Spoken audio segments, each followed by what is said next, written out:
விஜய் இப்போ என்ன சொல்கிறாரு, எனக்கு ஸ்டாலின் தான் போட்டிங்கிறாரு. சீமா அப்படி இன்னைக்கு வரைக்கும் சொல்ல முடியலையே. சொல்லுங்கள், முதலமைச்சர் நாற்காலிங்கிறாரு.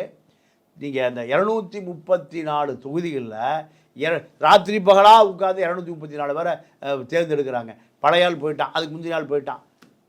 இது வரைக்கும் 15 வருஷத்தில் 3 நாடாளுமன்ற தேர்தல் நடந்திருக்கு, 3 சட்டசபை தேர்தல் நடந்திருக்கு, 2 உள்ளாட்சி தேர்தல், 3 3 6 8 தேர்தல் நடந்திருக்கு.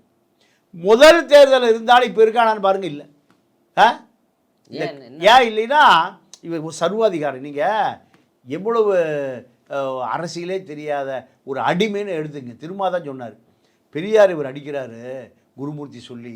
யார் செய்மா? அடுத்து அம்பேத்கர் அடிப்பார், நம்ம உஷாராக இருக்கணும், பார்த்துட்டு சும்மா இருக்கக்கூடாதுன்னு ஒரு 3 மாதத்துக்கு முந்தைய யார் சொன்னான்? திருமா சொன்னார். திருச்சி மாநாட்டு என்ன பேசியிருக்கார்?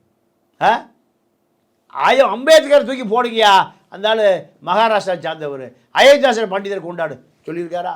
அப்போ அம்பேத்கரை பற்றி தெரியல, அயோத்திதாசன் பண்டிதர் பற்றி தெரியல. அயோத்திதாச பண்டிதர் தமிழ்நாட்டுக்கான ஐகான், அம்பேத்கர் இந்தியாவுக்கான ஐகான். அப்போ நீ யாருடைய ஆளு? குருமூர்த்திக்கு உடைய ஆளு.